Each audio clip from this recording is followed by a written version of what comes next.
In this video, I'm about to go over the top 5 coding interview mistakes that you might be making during your interviews and how to fix them. So if your goal is to get better at coding interviews and stand out from the competition, then stick to the end and I'll show you how to do exactly that. With that being said, let's jump into the first mistake, which is not understanding the problem.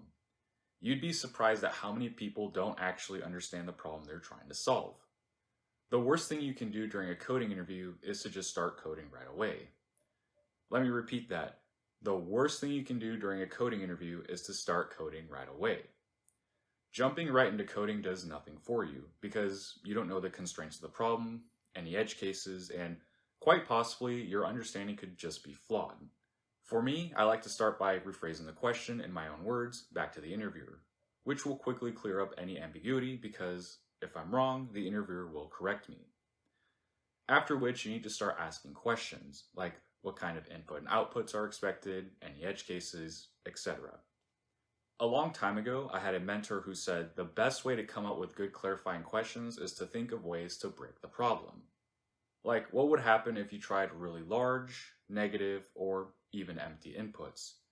You need to test the limits of the problem so you can solidify your understanding of the problem. It's also important to mention that interviewers are going to be grading you based on if you ask clarifying questions or not. It is typically criteria they're looking for. Think of it this way, in a real-world scenario, if you're trying to solve a complex problem, you wouldn't just start coding, right? No, you would think for a bit and try to come up with possible solutions, and then choose one and move forward. If it helps, Albert Einstein is quoted as saying, "If I had an hour to solve a problem, I'd spend 55 minutes thinking about the problem and 5 minutes thinking about solutions." The same holds true for coding interviews, so make sure you spend the initial portion of your interview time thinking. But asking good clarifying questions is just the tip of the iceberg. Before diving into a problem, you still need to have a solid plan before coding. This leads to my next point, which is lack of proper planning. If you've asked the right questions, you'll now have a better idea of how to solve the problem, but you now need to tie the pieces together to give yourself a starting point. Now, some candidates, even after asking good clarifying questions, tend to jump straight into coding. But here's the thing, a little planning goes a long way. Ideally, what you should do next is either walk through your initial thoughts with the interviewer or even write down some pseudocode to convey your thinking more clearly. In either case, ensure that your interviewer is on the same page with your thought process. The beauty of this approach is that if your thinking is off, the interviewer can help you course correct. Once you have this loose plan in place, then you can begin coding. The purpose of planning is to help you get at a brute force solution. The brute force doesn't have to be pretty, and it doesn't have to be efficient either. What matters is that your understanding of the problem provides you with a solid foundation to optimize and improve the brute force, ultimately arriving at your final solution. Personally, I think this tip is extremely underrated and will help immensely during your next coding interview. And speaking of coding interviews, if you're looking for more in-depth coding interview prep, then TechInterviews.io is for you. What makes us different from other coding interview prep services is that we offer a comprehensive curriculum where we cover data structures, algorithms, behavioral interviews, and even salary negotiation. Another thing that makes us different is we focus on coding patterns.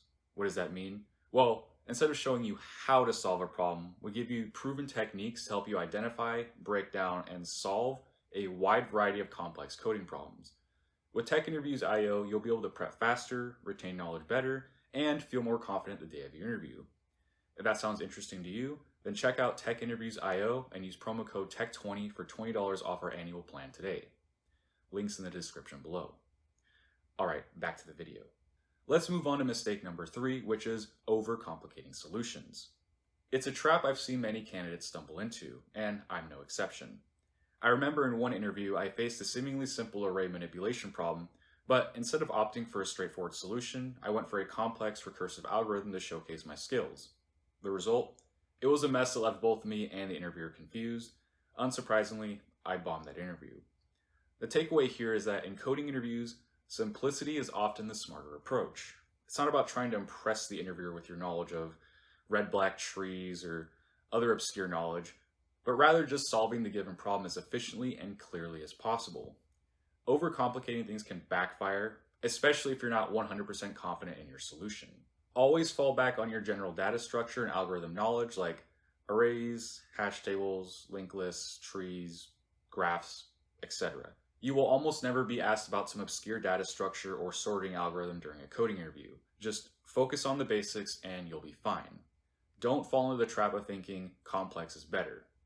The fourth mistake I see a lot is ignoring edge cases and testing. We've already discussed edge cases a bit earlier, but it bears repeating.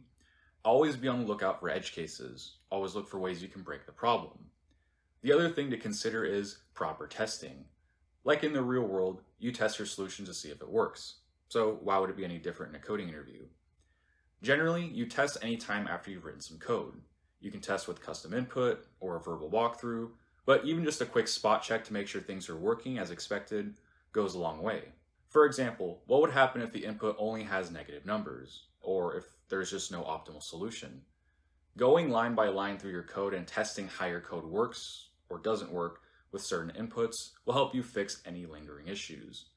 Interviewers will definitely be checking to see if you test your solution, so make sure you do that.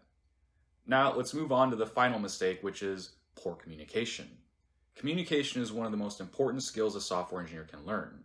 I would argue that it's just important as coding skills.